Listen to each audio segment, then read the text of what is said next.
I am very political, and part of my little crusade in this part of the internet has been for us to be more politically active. And that's one of the things I've been telling Bern Powers, is I've been trying to goad him and Paul into being more politically partisan, because I think it's important, not because I think it's as important as what we're doing here, but because I think it's an important outgrowth of what we're doing here. Could I clarify with you what you mean when you say that? Are you saying that, because I think all of us in this little corner probably have very different political viewpoints. So we do. If we all get more political, then we would be having more probably oppositional political conversations, but there might be some benefit in doing that because we might be able to come to some conclusions. Is that the kind of thing you're talking about? No. And I understand exactly what you mean. And I think that's the wrong type of political. But what in effect, what I am advocating for, I believe that Jordan Peterson was absolutely correct in getting involved with the Daily Wire. And I know that this is very controversial in our corner of the internet. But I think he's right, not because I want everybody to become a Republican. So as I was growing up, so I grew up in Los Angeles, I always thought of myself as a conservative Republican. And I thought of myself as a very conservative Republican. I used to tell people, I am the most conservative person you will ever meet. And I meant it. Like when I turned 18, when I was in high school, I started a Rush Limbaugh fan club. That's what I was known for. And when I turned 18, the first thing I did was join the Republican Party and become a card-carrying member of the Republican Party. And what I have started to recognize much more so in the past year or so than I had ever before, I'm not a Republican at all. I'm left. I'm probably rather far left. I'm not conservative at all. I'm very liberal, which if you had told me that, I would have laughed at you. Are you talking classical liberal or are you talking progressive liberal? That's the thing. It's like Dave Rubin, right? The idea that Dave Rubin or even Jordan Peterson or James Lindsay or Tim Pool or any of these people are conservative is laughable, right? And we can call ourselves classical liberal or whatever. We're actually, what I've started recognizing is no. I'm on the left. I am liberal. I'm just sane. I'm sorry. I have to put it that way. And I don't want to be a conservative and whatever. But and as a Jew, I am 100% against making any World War II analogies whatsoever, if at all possible not to make it. There was a point at which in Nazi Germany, the people on the right had to realize, no, it's not about left and right anymore. This has gone way too far, and we need to get involved and be helping those people that generally are opposites and move forward after we've defeated this menace. And I think part of a political projection of the culture and the religious strata that we have here is for us as people who are actually, like, I'm not looking forward to a day when there's a one party Republican rule. No, that's like ridiculous to me. but I am looking forward to a day when the political powers that are ruling the Democratic Party today have been completely destroyed, and that there is a party, if it's called the Democratic Party, that's fine. If it's called a different party, but there is some other second party, and part of that has to be for the people who are naturally part of, and I've tried to make this point to Eric, not that I talk to Eric very often, but I consider him a friend, and he knows who I am. Like I talk to him maybe once every few months, send a text or something. But I do consider him a friend, and he knows who I am. And this is one of the things I've been saying is like, you know what, Eric, I realize you're a Democrat, but there's a point at which you have to do precisely what Dave Rubin and Tim Pool and James Lindsay and everybody else has done, which is recognize, as much as I detest Donald Trump. Let me explain to you how much I detest Donald Trump so people understand this. I remember being a teenager and watching him have an interview with Barbara Walters back. I mean, I think the two of us are probably the only two people who actually remember Barbara Walters in this corner of the internet. Wawa. Oh yeah. He was having an interview with her where he was proudly bragging how his mistress and his wife had bumped into each other in I think it was Aspen or Vail or something, in a restaurant, and had gotten into a physical fight. And he was on national television bragging about this. And this is my first memory of this man. And it was the most disgusting thing I have ever seen in my whole life. Well, well, so you must have been pretty sheltered then, because it's gotten a lot worse since then, don't you think? Oh, in terms of what has been seen on national television since then. Yeah, but yes. Well, so let me just interject here for a second, because when you talk about the two political parties, I couldn't agree more, because we don't really have two political parties anymore. I mean, the safety of our nation depends on having diverse political views. We can't have just one political view, or then we end up, at least two parties is the minimum. Yes, at least. But there used to be a time when there were two political parties, and both of them sincerely cared about thriving for American people, and they just had different viewpoints on how to achieve that. But I think we've come to a place where the extremes on both ends of the party have hooked up like the Ouroboros, and so you have tyranny, and then you have freedom. Mm-hmm. And I think we all need to get down in the freedom part of the circle. That's my opinion. I have to tell you, I think this both sides thing is completely. I think it's completely wrong. I don't think, because there aren't both sides, isn't that? I mean, that's what I'm saying.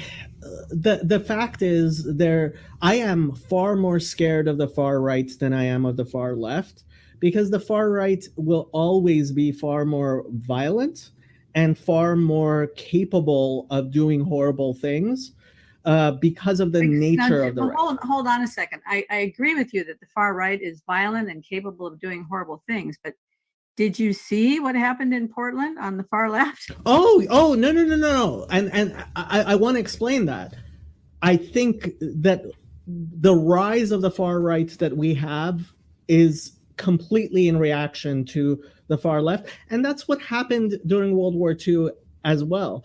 This is, again, like one of the things that I've been harping on as a Jew is the incredible ignorance of what happened. Like, we talk about World War II all the time. And when I say to people, did you know Joseph Goebbels was actually fined for anti-Semitic speech? They had laws against anti-Semitic speech in Weimar Germany, And Goebbels was censored. Guess what? The censorship helped him come into power. What are we doing now? We're saying, well, wouldn't you want to censor the Nazis? No. Like, no. I know what happened during the Holocaust. No, hell no. Like, that's the example of why you wouldn't want to have censorship. Antifa, like, punch a Nazi, right? We don't want World War II again. Antifa started in Weimar Germany before the Holocaust. They got into street brawls with the Nazis, and those street brawls, any competent social scientist will tell you, was part of what helped the Nazis come into power. Mm-hmm. Right? Yeah. So we're like completely just repeating history, but with, and the general, like, in mainstream culture, a lot of people are going to think I'm crazy. What are you talking about? Antifa helped the Nazis come into power? Yes, they did. Censorship helped Joseph Goebbels become famous and gain political power? Yes, they did. And so when I see, and especially, again, as a Jew, and I hate saying as a Jew, but like, when I see the Anti-Defamation League and the ACLU, who were both started by Jews, supposedly in attempts to tamp down anti-Semitism, doing things which they must know cause anti-Semitism. Censorship causes anti-Semitism. So when the ACLU, which knows this and was founded because of this. I want to speak about the conversation between Jacob and Karen on Jacob's channel that was very good, although there's many technical problems that kind of hampered their ability to have a smooth conversation, and they didn't get to cover as much ground as I think either of them wanted to. But they touched on a lot of really interesting things. And, you know, there's a lot of questions about, you know, political things. And Jacob is in the position of believing that people in this corner of the internet, as it were, should become more political, more politically involved, or more clear in their political statements. And I think that there is some validity to that idea, because there are people who are actively seeking to do things. And if we oppose them, we must oppose them in an equally active way, or we will have no recourse in, you know, if they are making decisions or passing laws or enacting policies that we disagree with. And I think that there's definitely some problems that are not cut and dry.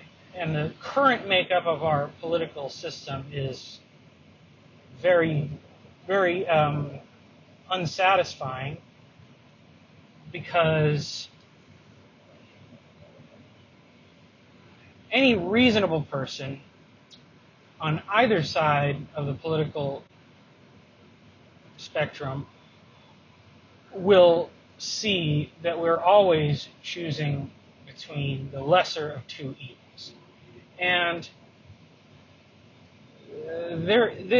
while a two-party system is better than, you know, a one-party monopoly rule of any kind, there is a certain negative aspect to the always having this either or.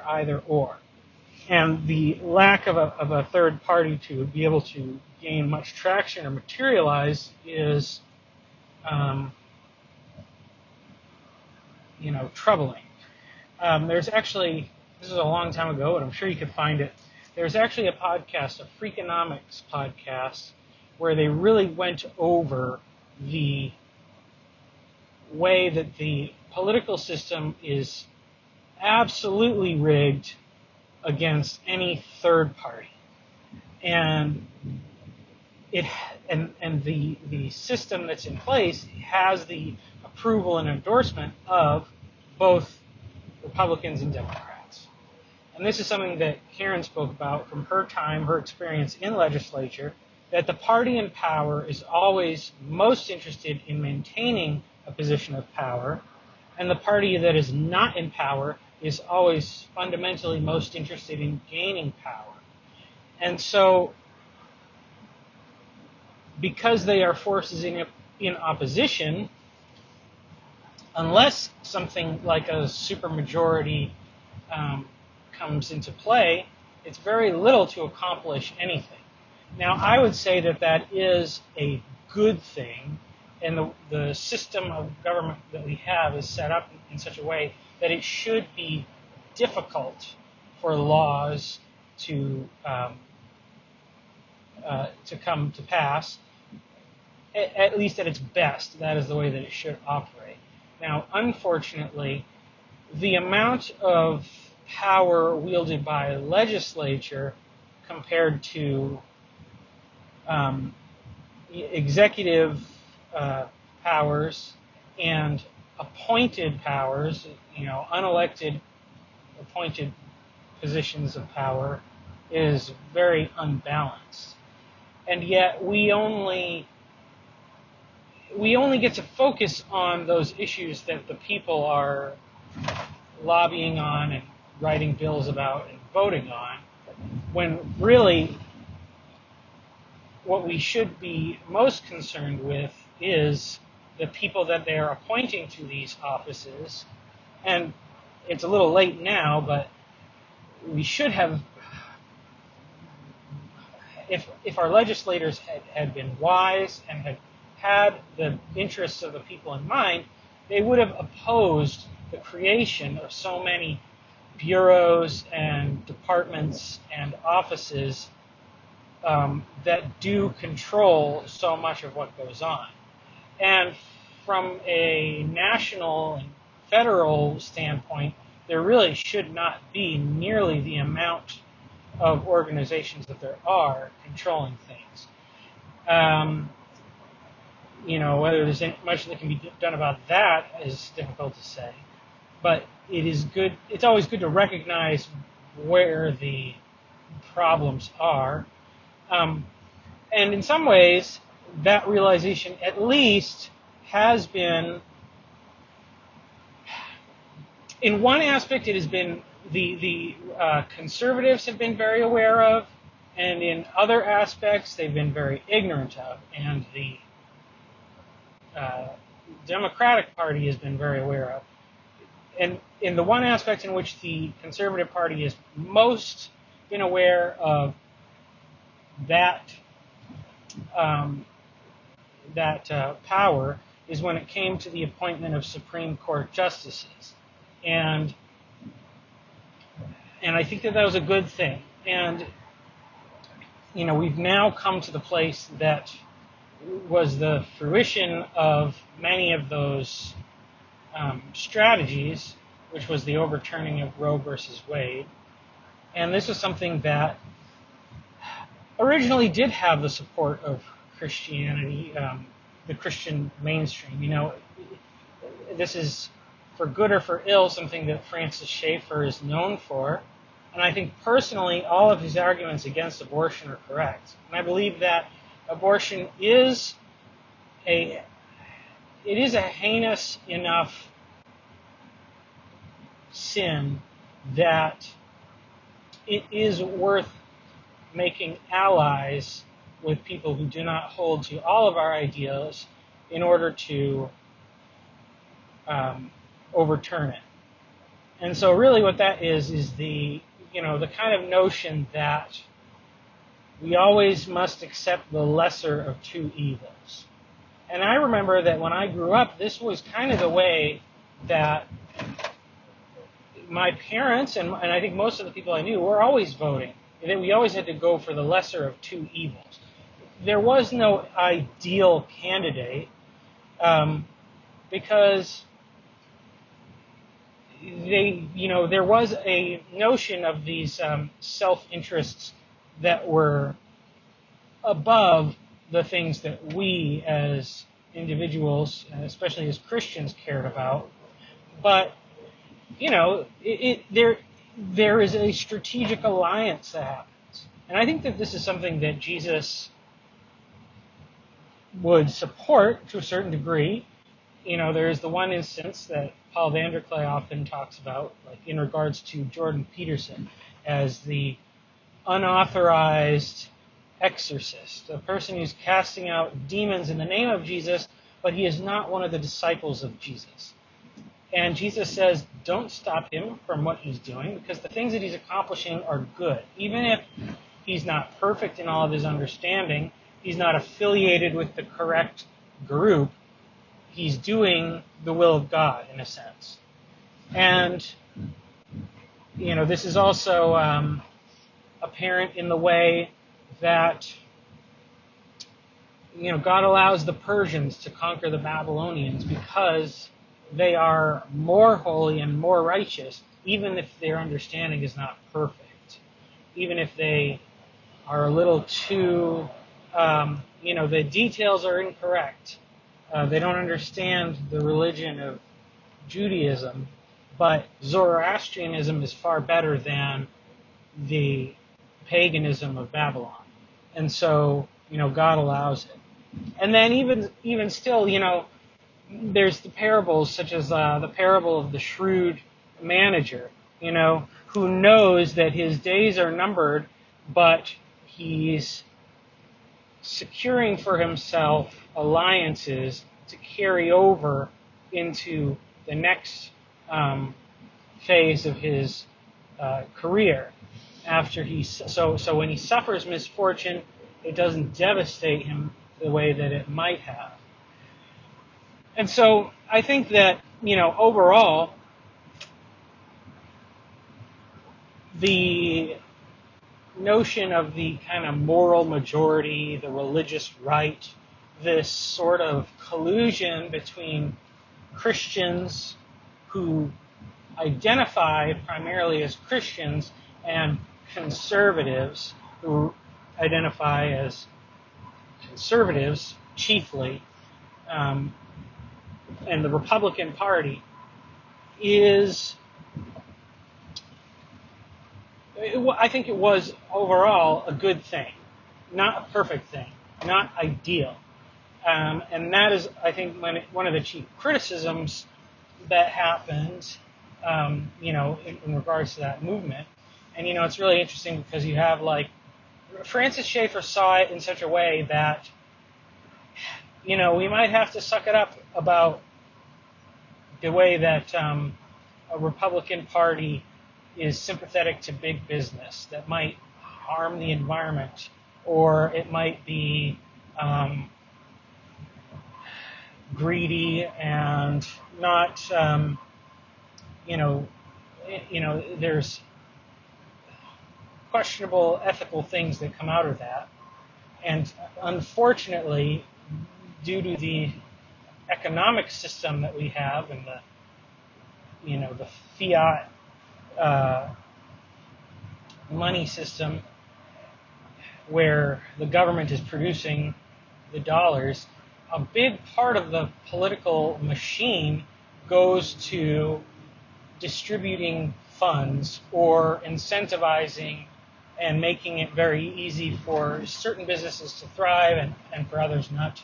And this is a thing that we see, I think, behind the scenes, because this is not a platform that anybody votes on, but you can look at over time the different areas of commerce that have benefited from various political parties being in power at certain times.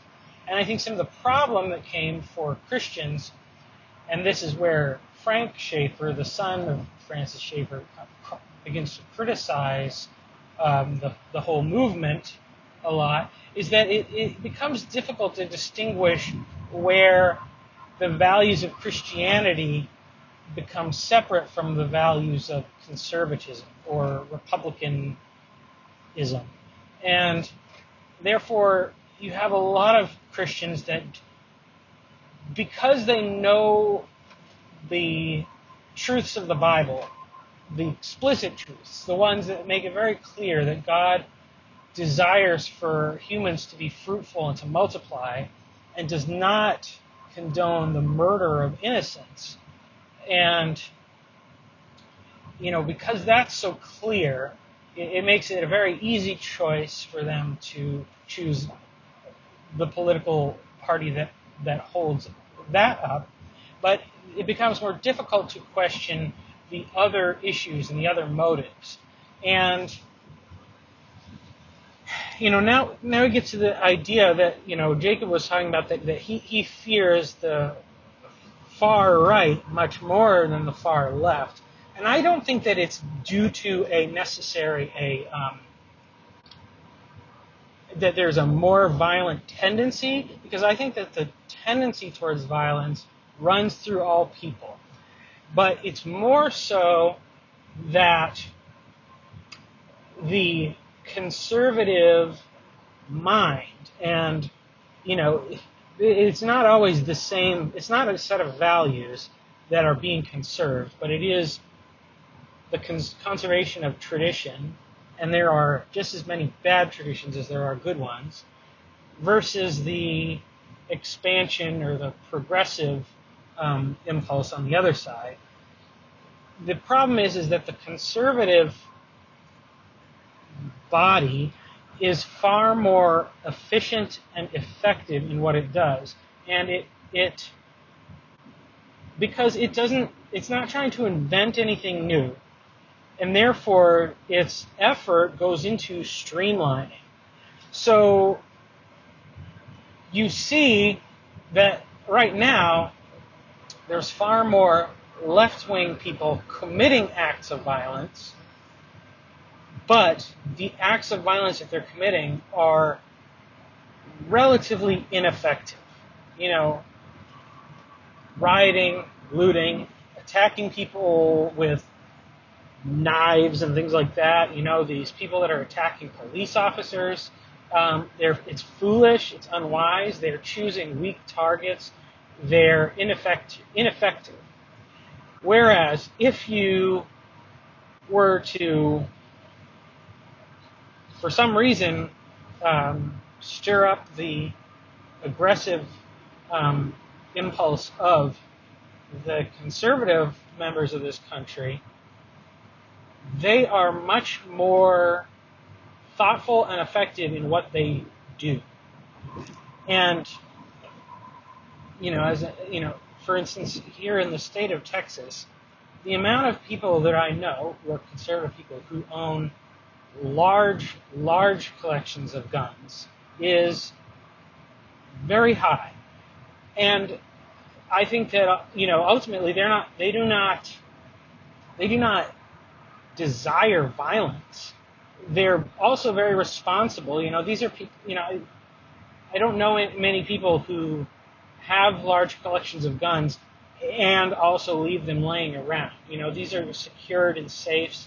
They're very cautious in the way they take care of them. They're very respectful of their firearms as a tool of deadly force.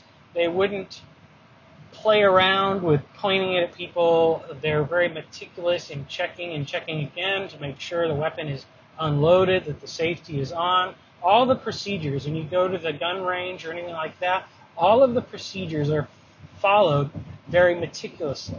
And that is a mindset of conservatism. We have a tradition and a set standard of practice when using firearms, and we follow it very closely. Now, understanding that and understanding the fundamental nature of that, their creative impulse goes to exploring the many iterations of that. And so that's why you have people who have many of the same gun and they're always trying out different parts and different things, or they have many different types of guns because they want to know and understand the differences between them. It's a very detail-oriented approach to it. So for them, gun is just the entry folder into a vast subset of various different types, and within those more types, and with those more types, and all those very detailed things are wrapped up in their concept of firearms and guns and whatnot. Whereas for the person on the other side of the political spectrum, they're just thinking of it as gun and not gun. Now, this is very evident in the way that the people on the left have not been able to understand the differences between various types of firearms. When they're trying to ban them, they're more or less looking at a picture of the one that somebody used to do something bad and saying, that's the bad-looking one, and then not actually understanding the functionality behind it or why, which is it's silly. And this has been known for a long time, is that these sort of gun laws are very, in preserving the fact that our Constitution allows for the ownership of firearms, the restrictions that you put on that ownership are going to be arbitrary and kind of silly, and there's going to be a lot of workarounds to the person who wants a gun and wants it for a certain purpose and understands what they're effective for.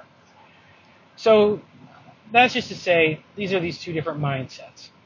Now, I think on the other side of the spectrum, the impetus is always on that rights are being quelled and restricted, and therefore it's very difficult to say, because it seems like there's an extreme version of the left-wing political mind that doesn't know when to criticize any part of its movement. And this is why it comes up with this thing of supporting all these illogical, contradictory things, where you want to be all about women's rights, but then you want to be about trans rights, and not seeing how those two things are really incompatible. And then you have to find some way of judging between them, where you get a thing like intersectionality, and it's just a made-up mechanism, because they don't have the system of values in which to criticize those things. Now, the problem is that the right also has a similar problem, but it's more motivated on profit. And this is something that I've been very critical of, in that in the Republicans or conservatives, or however you want to say it, they don't have an understanding or an appreciation of art, which is sort of sacrificial by nature, and therefore always going to be somewhat impractical, unprofitable, and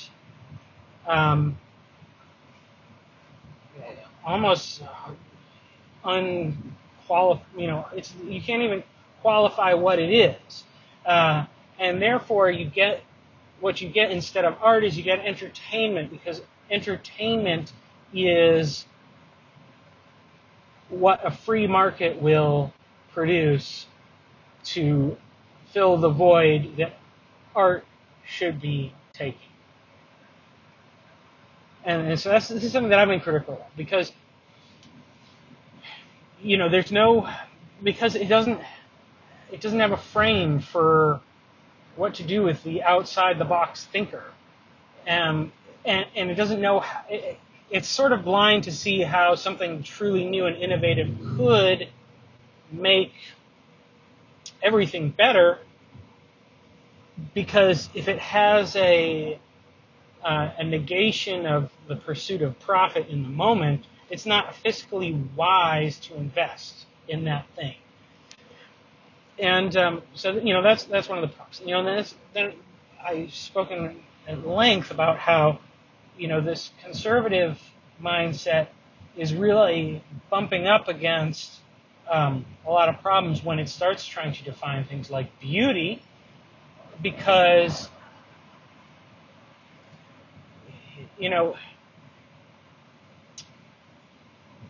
it can't distinguish between beauty and fitness, and then even fitness becomes reduced to the most obviously demonstrable aspect, which then in the case that I've spoken of specifically is weight, and that being overweight is unfit and therefore unbeautiful, and it's totally unable to judge, if that trade-off is beneficial overall, if it's a better thing, or it's just very ignorant of some of these things. And I'm starting to have a lot of criticisms of the right. Now, it does not mean that I'm going to start voting for Democrats, because they've gone completely bonkers in another direction. And this is why I think that Christianity does need to transcend political systems, and both right sides and left sides undervalue things that should be appreciated by Christians, and they and then they overvalue things that we should not necessarily support. And finding that balance is very tricky. And I think this is something where at a earlier time, somebody like Tim Keller was,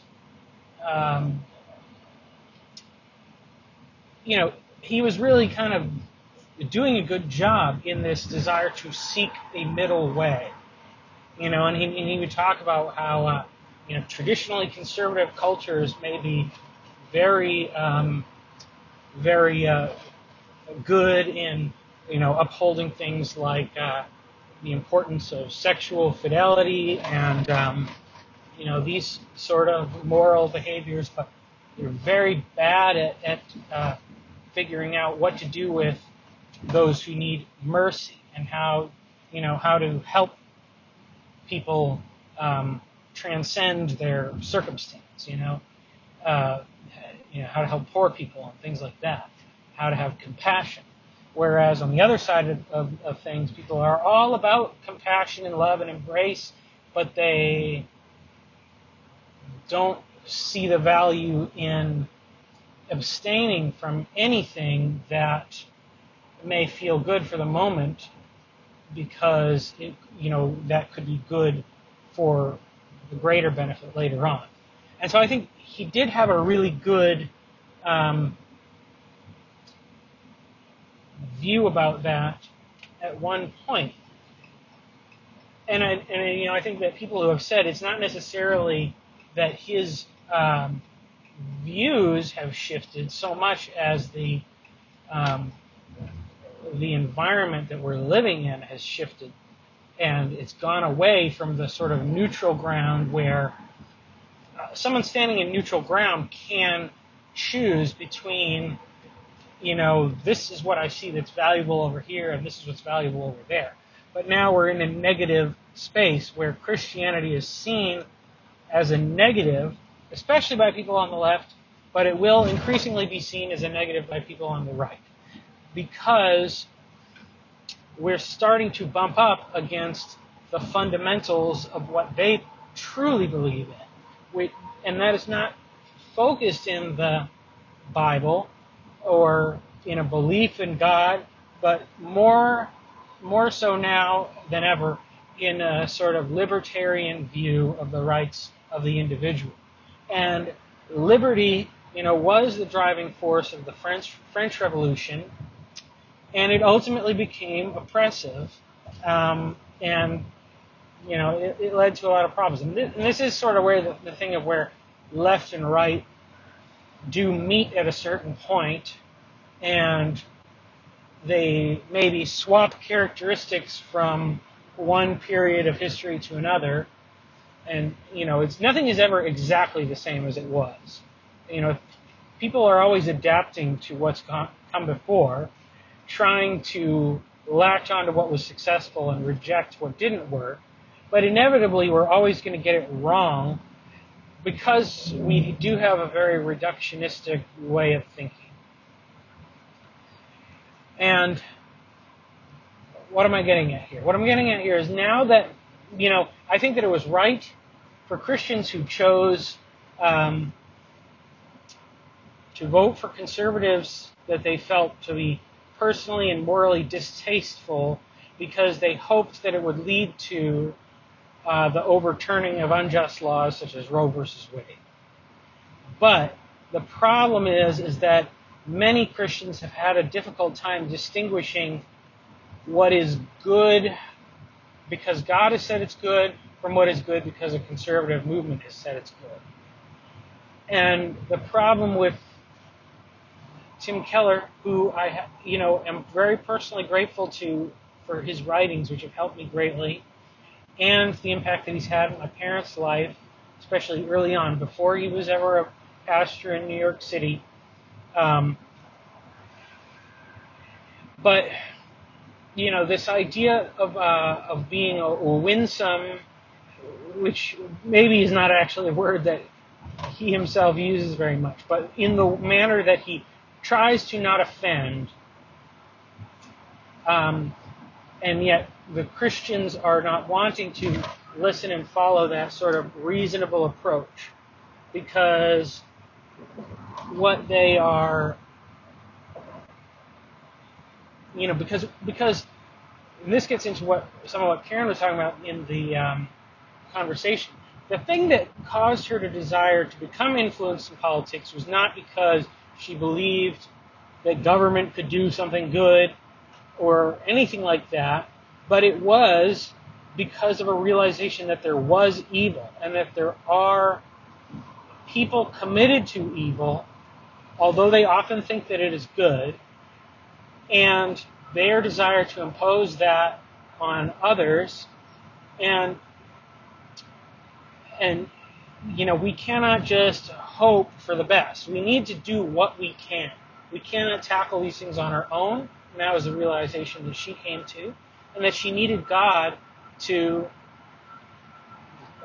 take control of that, which he does, and we believe that. But he also requires of us to participate in what he's trying to do. And he is giving us opportunities to do his work and his will in this world. And sometimes that means, at the bare minimum, you may have to pinch your nose and vote for somebody that you find distasteful, because it will prevent a worse harm from being done if their opponent wins. And it may even constitute requiring you to get involved in some level of holding public office at some level or whatever. And that's something that's, it's not something that I would desire, but I can see that if I somehow became in a position where it was a possibility, and there are many offices where people are running unopposed, and this is the place where I say that the left has been much more cognizant of where the power lies, and they have taken much greater advantage of than Republicans is that they've gotten people involved and they have given people the tools and the resources they need to be able to run for office. Now, because of the nature of these platforms, a person who's running for office as a Democrat will have very little problem taking money to do so and being supported by backers, and they will follow the plan that's given to them for how to get that success, and then they will repay their dues when they get into office. And so because of that, what has happened on the state and local level, and even the level of these cities and counties and things, is that there's been many, many, many Democratic people who have gotten elected unopposed for all of these tiny jobs that don't seem like they do much. But when they're controlling things like the counting of votes and the appointing of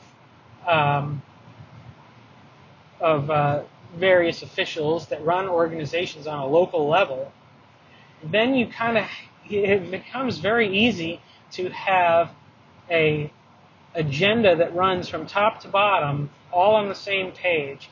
And that is how a federal government, or not even the government itself, but just a party like the Democratic Party, can wield influence far greater than what they should be able to, because they've integrated themselves all along all the different levels of the hierarchy. And so there's battles going on in some key places on the floors of legislatures, but there's very much things where they're unopposed. And there are other areas in other states and other places where Republican concerns are running unopposed as well. And because of that, they are also, finding themselves unaccountable for their actions, which lends itself to corruption. So neither of these things is good.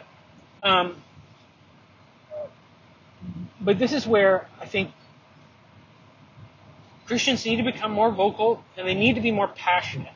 And this is where I think the Tim Kellers of the world and those who would align themselves with them, or the big Eva types, those who have not spoken openly about how good it is that Roe versus Wade was repealed, what an awful law it was, and the horrible harm that it's done. Now, I would say that because of that, much of the country woke up to this issue. Much of the Protestant world did wake up to this issue. And, I think that for a long time they probably thought, well, who cares about abortion? That's something that happens to poor people. And what religion are the poor people? They're Catholics. And so that's why abortion was a Catholic issue, and the Protestants didn't touch it. And the rich and poor divide is a very significant one, because I was reading this week in the book of James, and we had a little discussion about this in one of the Bible study groups at our church.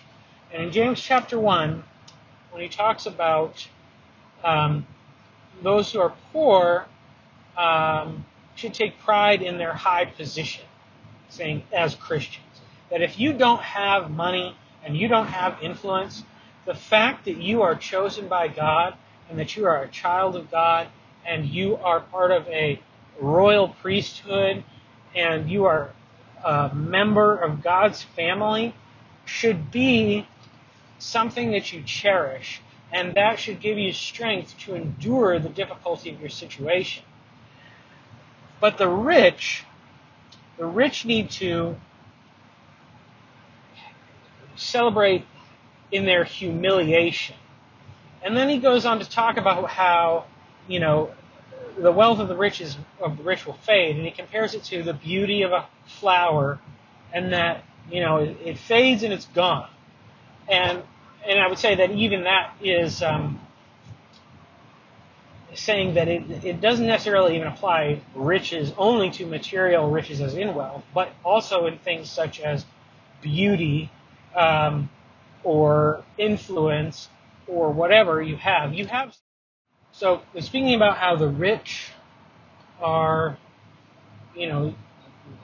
they're supposed to take pride in their humiliation, and riches is something that fades, and I think beauty is the same thing. We can say that because maybe you can even split that across the kind of male-female spectrum of things, in that a man achieves more in life because of material wealth, whereas a woman will achieve more because of physical beauty. They're both a sort of riches that someone gets, and whether they work hard to acquire it or whatever, it's something they have. But that what we should be rejoicing in, what the rich person should be rejoicing in, is in their humiliation. And I think that this is something I've spoken about a little bit before, but in America, virtually all people are materially wealthy, at least in the context of what James was talking about, when he was writing this letter. The poor people were slaves, servants, or those who had nothing. People who, subsistence farmers, that sort of person. Someone who doesn't have anything extra beyond what they need to survive. But they have their position as a child of God in which to draw some hope. Now, this whole thing is given in the context of considering it joy when we encounter trials. And so, the trial of the rich person will not be a material trial. It might be for the poor person. For the poor person, they might, be in the position of saying, I don't know where I'm going to get the money to pay this bill, but at least I know that God loves me. Whereas the rich person doesn't have that trial. But the answer to their trial is humiliation. And so, to me, what this speaks of is that the Christians, and I would say this applies to the vast majority of us in America, we are under no fear of persecution that will result in the loss of our material wealth. Overall, just for simply being a Christian. You need to put yourself on the line in the area of reputation, in the area of your pride. And this is where I feel that the Tim Kellers and those in the Big Eva have failed, because they have run away from humiliation. Whereas many in the conservative movement have embraced it. Because nobody's going to say, you go to Tim Keller's church in New York City, you can't work here anymore, or you're not allowed on this thing, we're going to kick you off social media. But if you are all obsessed with Trump and MAGA and all this such, that is something that you can become embarrassed for. And I think the problem is that we have not put our reputations on the line. And that's what we need to do, is put ourselves into that place. Not that we're going to be in a place of probably being tortured or arrested or even maybe fired from our jobs. That potentially could happen. It's starting to turn that way in some circles. But we must be willing to put ourselves in the area of being canceled. And this is why I think Jacob was right in the sense of, if they say you cannot say that Ellen Page is a woman, I'm going to say Ellen Page is a woman. Because, but that's just defiance. And I think that really what we need to do is not be defiant. We need to be corny and folksy and embarrassingly honest about why the gospel and the Bible and the truth of our salvation that comes from Christ is so meaningful to us that we don't care what the world thinks about it. And I think that this is actually, the fulfillment of the parable of the pearl of great price in one aspect, because the man sells all that he has. He has a lot. He is a wealthy person. He's a trader. He's a merchant. And he sells everything that he has, his home, all of his material possessions, the clothing of his back, so that he can have this pearl. But then, if you think about it from a logical standpoint, what the heck are you going to then do with this pearl? Sell it again for money? Sell it for more money? So then what's his net gain? He's going to have a little bit more money. But the pearl represents that thing that you will not sell. And what is it? It's the kingdom of God. And it's our relationship with Christ, which is a reflection of his love for us and the cost that he will pay in order to bring us into that kingdom. So we are the pearl to Christ. Christ needs to become the pearl to us. And and that man, he is a laughingstock.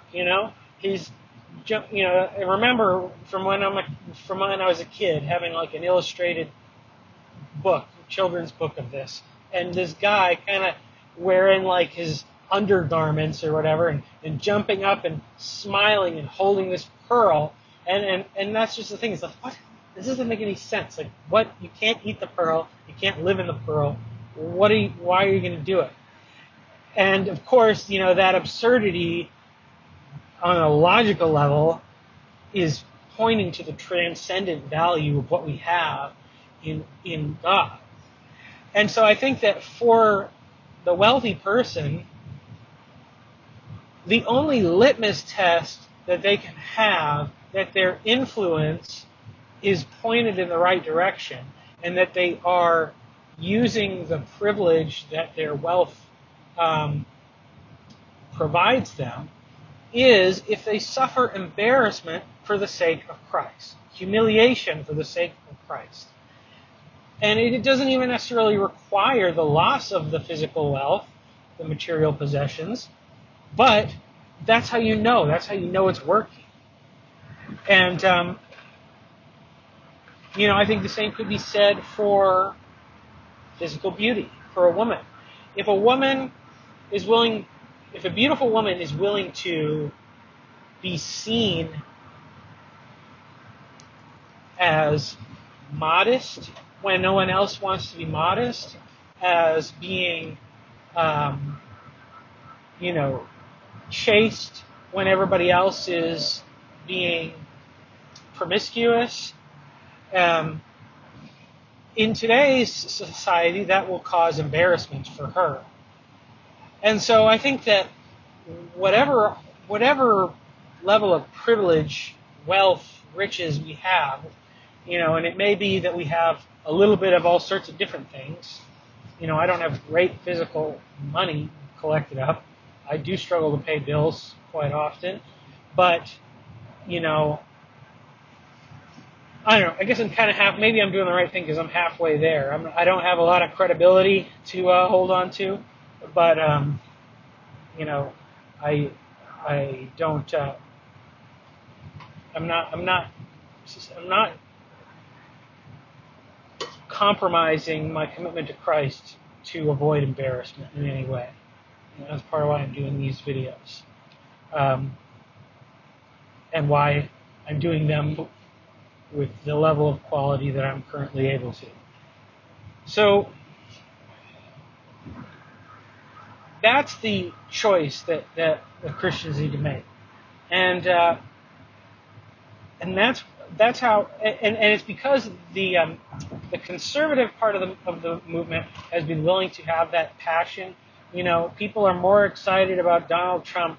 They're more excited about Tucker Carlson because they're speaking truth to what really is causing these people to, feel strongly about what's going on in the world. And I think a big part of this is that those who are in a position of authority and who have had success during this time as Christians don't want to risk it.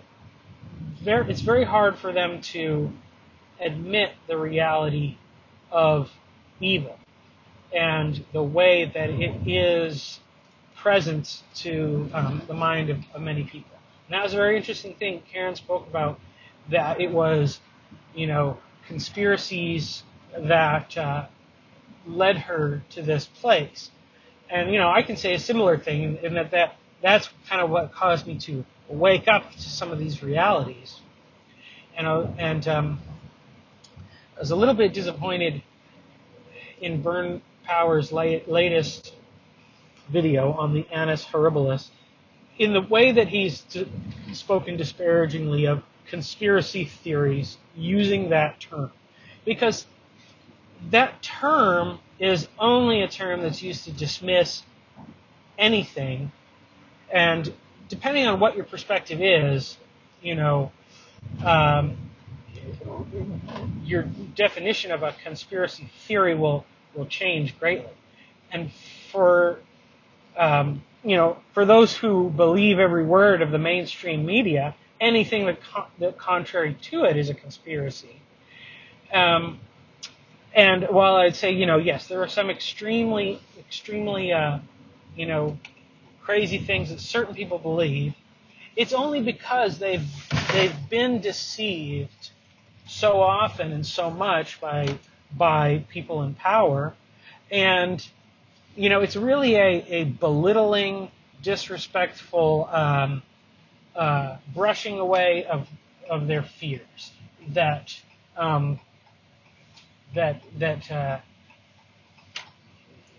causes this.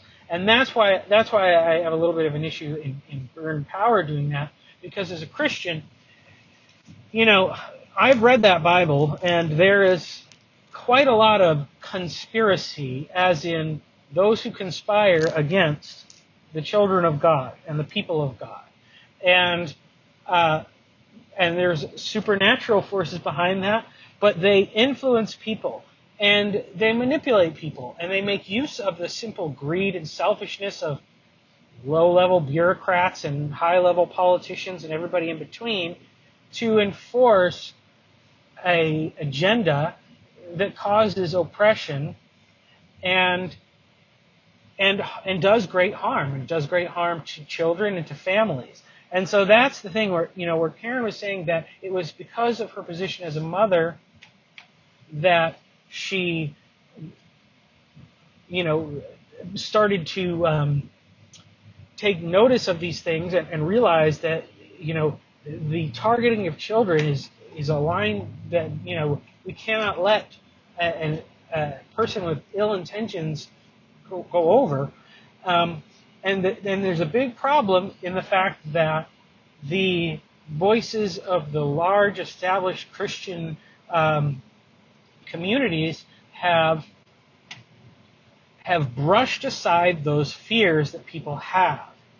And if you brush aside someone's fears, that's the worst thing you can ever do with fear. You cannot brush it aside. You cannot dismiss it. You must confront it. You must validate that there are legitimate things of which to be afraid. Now, then you can use evidence, good, strong evidence, to show somebody why they should not be as fearful as they are, but you cannot brush their fears aside. And, for the Christian, ultimately, we have a God that is bigger than our fears, and that is the solution. But to brush aside fear is wrong, because then what do you have? You have a small God operating in a small pond. The bigger your fears are, it doesn't matter. It doesn't matter how big your fears are, because God is always bigger than those fears. But the people who are not Christian but are conservative have shown the respect to the people who are living in fear, and that is why they have captured the minds and the attention of so many people, or why MAGA is a stronger movement than evangelical Christianity at this moment in time. It's the fault of many churches and pastors. And that's why I criticize Byrne, because he's also in a position of authority, and he's very smart, and he just needs to choose his words more closely. And yes, QAnon is very extreme, and that is not an accurate thing. And I think at this point it's very obvious that when you have something that's anonymous, it's impossible to tell if the first anonymous contributor is the same as the second and the third and the 100th. And so this is one of the dangers of anonymity, in that it can be abused. And so it's not a reliable source. It's not a reliable source. But you must understand why people would flock to it, because these are the only people that take all of their fears seriously. So that was my gripe with that particular video, because there are these real things, and there are these institutions, and as Francis Schaeffer said, every Christian ought to read That Hideous Strength every 5 years, just to remind themselves of what's going on and how the world works, and that there are people who conspire. He was convinced it was the Huxleys. And I think that's probably been pretty well vetted. And there's other people that are sitting around and smoking cigars and plotting to take over the world. That's a real thing. But dismissing that notion is very poor idea. This has kind of been long and ranty, so try to wrap it up. But now I would say this: I think we are in a unique position now that we have seen the Christians who have long been associated with conservative politics have seen one of their greatest goals achieved in the overturning of Roe versus Wade. Now that means that we have to,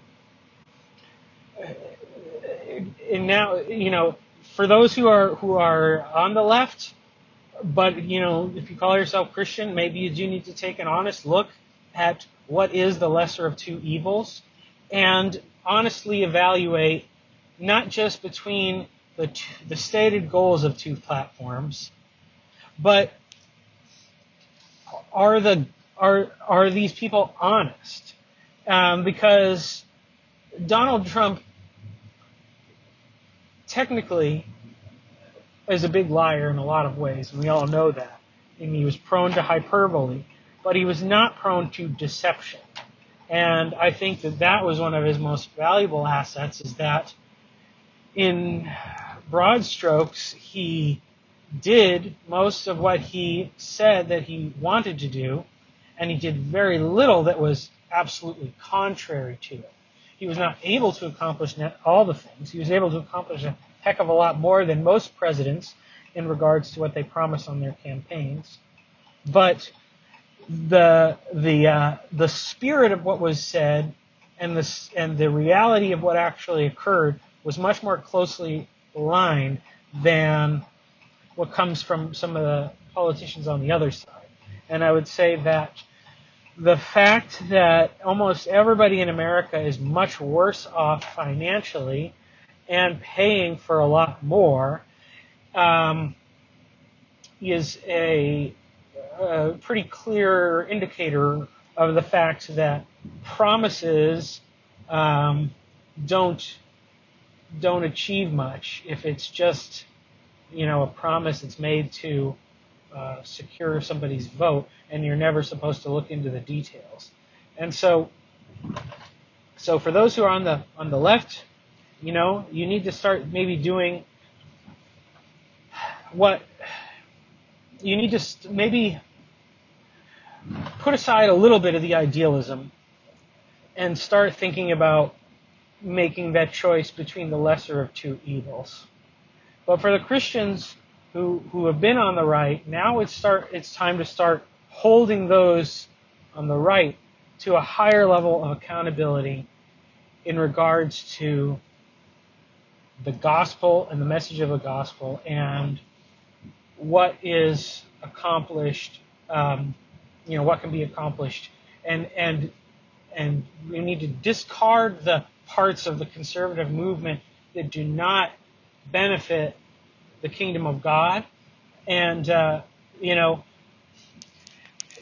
this is a thing that is an unpopular statement, but in some ways the only way to achieve all the goals that would be the most beneficial to the kingdom of God would be to further divide where the power is held and create, in some sense, disunity, so that the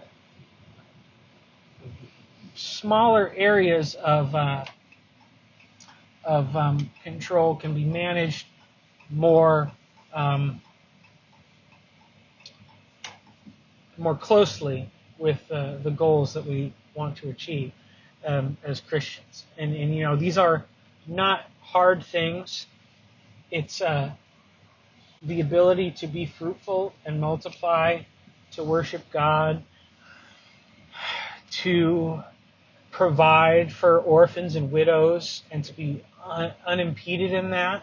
And I think that that's something that the church can do better than a government can.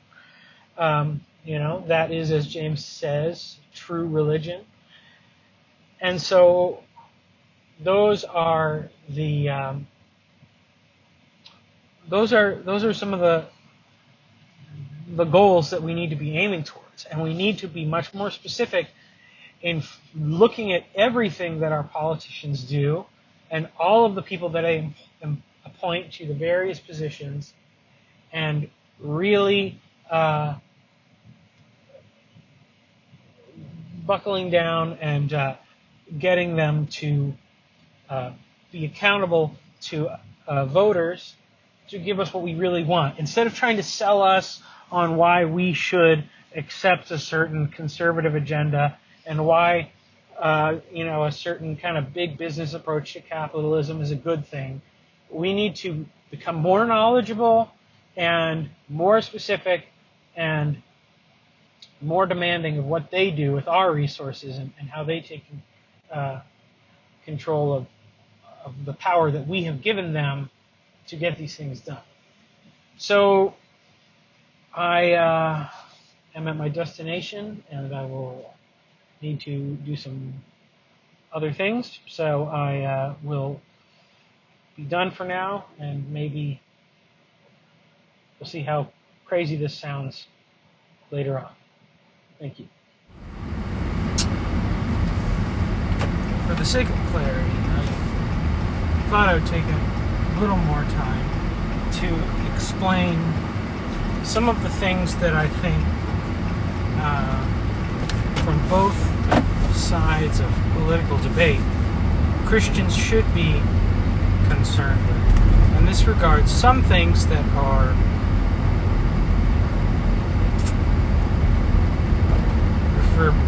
I guess you could say they're owned by the left and Christians are ignoring them, which they should not be, and other things which are owned by the right that more or less Christians should be distancing themselves from, and they are not, because, or I should say at least conservative Christians are not. So on the left, and I've spoken about this a little bit, there is this sense of seeing the world not simply how it is, but as it could be and should be. And the should be is dependent on a lot of other factors in your worldview. But I think that that principle is something that belongs to the kingdom of God. Now, I said in many times that to affirm the idea that a man could become a woman, or a woman could become a man, that is something that should not be put forward as a possibility, and it will not be possible to execute ultimately. And so in that regard, it steps out of the bounds of the way that God designed this world to be. But on the other hand, that people can become more beautiful, and that our tastes and perceptions of beauty can be more expansive than what is typical.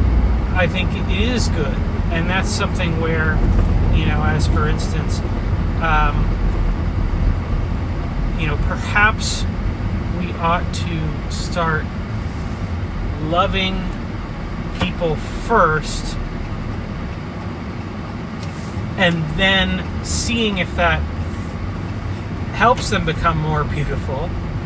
And the byproduct of that is that even if they do not become more physically beautiful, we will see them as more beautiful. And I think that this goes beyond just romantic interests, but this is the principle in loving your enemies that C.S. Lewis spoke of. That when you love your enemy, when you pray for your enemies, you begin to love them. And it's not necessarily that they may do anything different, but your heart changes. Now, I don't think that that is the way that the left sees things,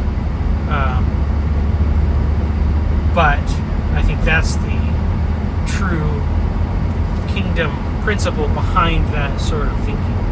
Another thing I think that they are doing a better job of in principle is their concern for the environment, although, as Peterson has talked about, you get these climate extremists that are they have no pragmatism at all in the way that they approach things. So it's an all or nothing proposition. So they're unwilling to accept anything that has any flaws. Now this goes directly against the concept that I was speaking about when I talked about the tent, which is to say they are, if we focus on the fact that someday there will be a new heaven and a new earth with a new Jerusalem, and therefore we completely ignore the significance of the tabernacle and the temple and the synagogue and the local church and the cathedral and everything that comes between where we are right now and what could ultimately happen in the future, we are losing out.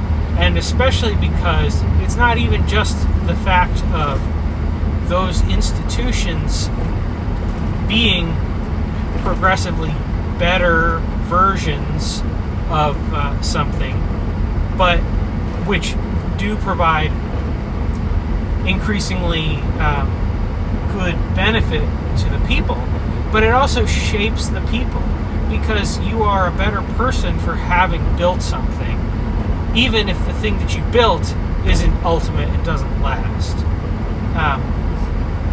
So that's a good principle that they, I think, take in a wrong-headed approach. And this is sort of the problem with the left way of doing things, is that they're poor at executing. And it's interesting even to see how some of these woke corporations, there's been articles that read about, now they're in their time, all the politicians are on their side, the culture's on their side, everything's on their side, and they can't get anything done because they are still, having a million meetings about how things ought to be instead of just doing something. And the something that you do is infinitely more valuable than the most perfect version of the thing that you could do but do not do. So that's where they fall short. I also think that overall, in terms of not just climate, but just in the environment and nature, they have a little bit more of an appreciation in good ways that the conservatives need to take back, because and as an example, somebody gave our family passes to SeaWorld as Christmas gifts. And so I've gotten to go many times. And when you go there, you get to see these animal shows with like the killer whales and the sea lions and all these different things. And like all of these animals are so incredible. And the people who have a passion and a love for them, are working in places like SeaWorld. But along with that passion for a creature that God created, which it's absolutely absurd to think that the level of specification simply, happened by mistake, without there being billions of crappier versions of these things all over the place, because the level of sophistication and the amount of specificity of these creatures is just unbelievable. Like the thing, a killer whale is it'll probably be another 1,000 years before we could build a submarine that could move underwater the way that a killer whale moves underwater. And it would take a bigger computer than we know how to make right now to operate, that kind of machinery. So, this is part of my conviction of why I don't think that these things just came about through chance. So couch those terms however you want to get from point A to point B. But the fact of the matter is that the conservatives have too little appreciation for the natural world, and that's the thing that we sort of surrendered in the face of. It's good to have modernization and industrialization and industrialized agriculture, and that's for people, and people are more important for animals, and so therefore it's they make it a point of contention. Whereas there is absolutely room to figure out new ways to, improve conditions for humans and appreciate and conserve and protect animals and natural environments, things like that. And honestly, it's probably through studying those parts of creation that we will learn how to help humans the best too. So I think that that's a point where they are appreciating something that conservatives are undervaluing. On the other side of things, I think that the conservative sort of holding up privacy as an ideal and this sort of libertarian individuality has big problems, because it doesn't know how to make moral judgments about certain things. And there's a really interesting video that I saw about a lady who used to work for Daily Wire, and she's a Christian and she's conservative. She used to write for them, and she got ousted because Ben Shapiro said that he has to protect his brand, and she was saying some things that were critical of homosexuality and homosexual marriage, and there's a lot of gay conservatives that are kind of backers of the Daily Wire, the Dave Rubin people and stuff like that, and because it is a frame where conservatism trumps Christianity.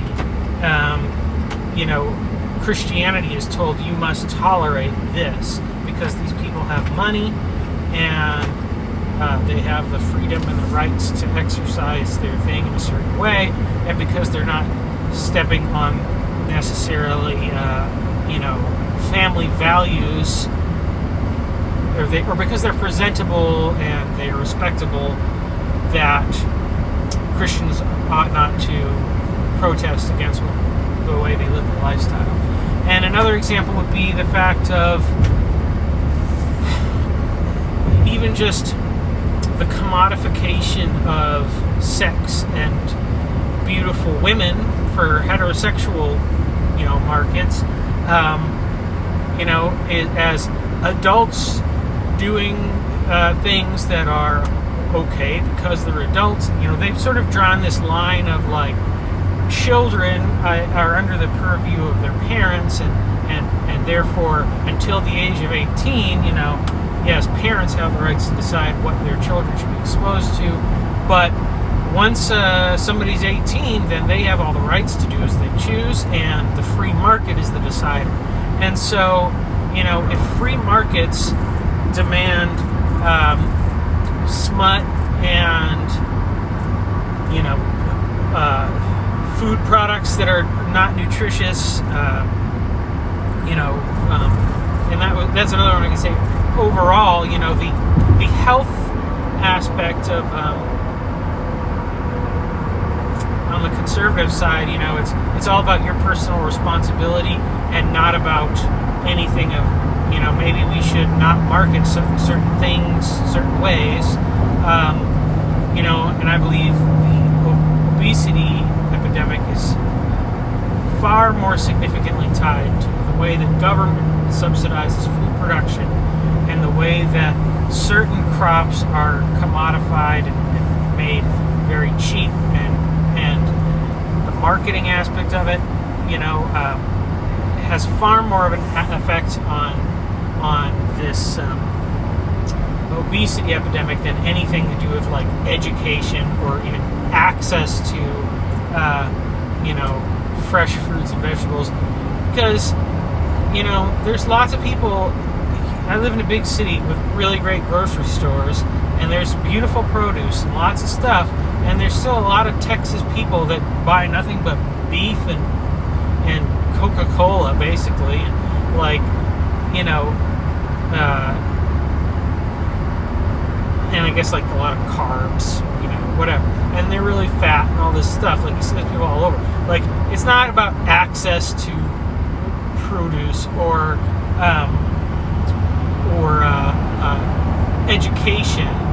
It's about the fact that there's no incentive for companies to not make salty, sugary, fatty things that taste super amazing and are addictive. Junk food, processed food, and all that. And like, the conservative side of things would have no interest in changing any of that, because those corporations probably contribute heavily to their campaigns. The agricultural industry is sort of one of those ones. I think traditionally they probably, were the darling of both sides. Now it seems like some of this green climate stuff is coming up against industry, agriculture and farmers and stuff. Of course, Bill Gates is now the biggest owner of farmland in America. So whatever he plans to do with it, I'm sure it's going to be profitable for him and bad for our health. That's my guess. But anyway, those are just some things to say. There is a middle of the road thing, but it's not about just like not offending anybody. It's about offending both sides equally and demanding what is right and what is good, and defending our right to live godly lives, and not being afraid of the consequences of that and the embarrassment that we might incur because of that. So that is probably all I'm going to talk about political things, because it's not really that interesting to me. But I thought that the conversation between Jacob and Karen was very good, and it is important for us to think about this stuff, and we need to find transcendent values that allow us to hold politicians accountable on both sides for what we want. So, the end.